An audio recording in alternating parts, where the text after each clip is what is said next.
What's going on, guys? It's TJ Lowerman, aka ThatSportsGamer, bringing you a video breakdown of the Cleveland Indians in MLB 13, the show. Pretty good team. I'd probably say they're the second best team in the Central behind the Tigers. But let's go take a look and see what they got. Alright, let's start it off here. One of the big additions to the Indians this year was Michael Bourne.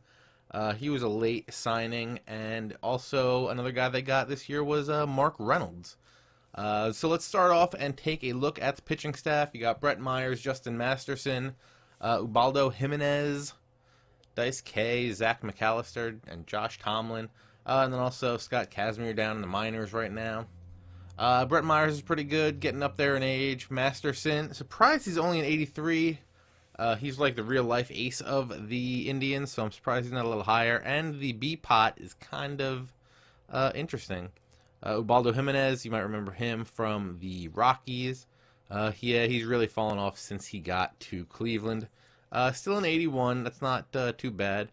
Dice K, not really sure. He just kind of fell off the face of the world like 2 years ago. But he's with AAA with the Indians right now, so you're probably going to call him up just because he's one of the top 5 best players they got, best pitchers they got. Zach McAllister, 25 and 81. That's a pretty good young guy to have. You also got Scott Kazmir down here. Carlos Carrasco's 25 with a 74 overall. That's pretty good. But then you got Trevor Bauer, who they got from, I want to say, the Diamondbacks, and I'm pretty positive that's right. 22 years old, 73 overall, and an A potential. Plus, he's got 5 pitches. That's going to be a guy that you want to focus in on making good in the future.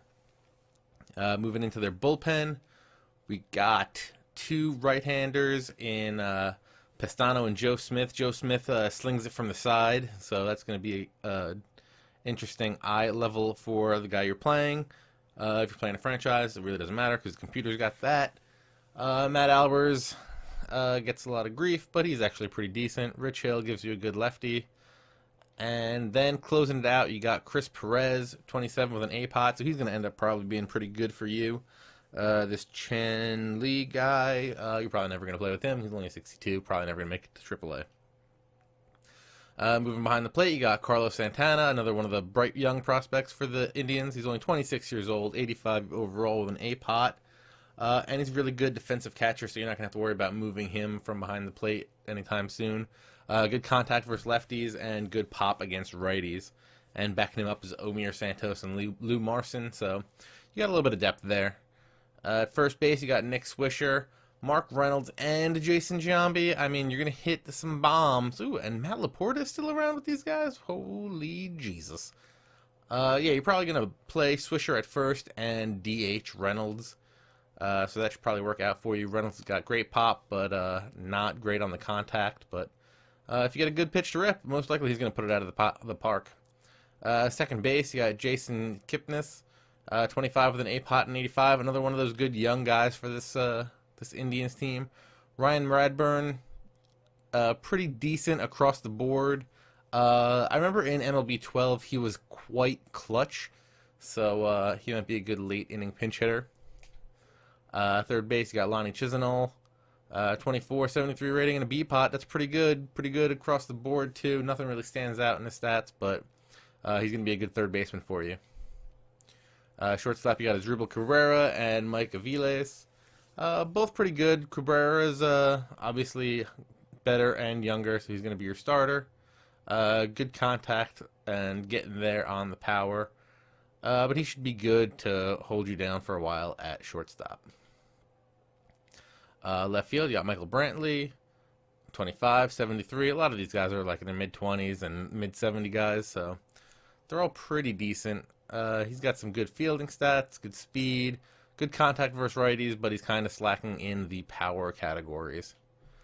Center field, as I said earlier, they signed Michael Bourne this year to be their center fielder. Good contact, not a lot of power, but great on the bases and great in the outfield, so he's going to be a key to your outfield defense, and probably going to be your leadoff hitter. Then in right field, they got the combo of Drew Stubbs and Jeremy Hermida, who I didn't even know was still around. But Stubbs is pretty good. He was with Cincinnati last year. Good contact and power against lefties.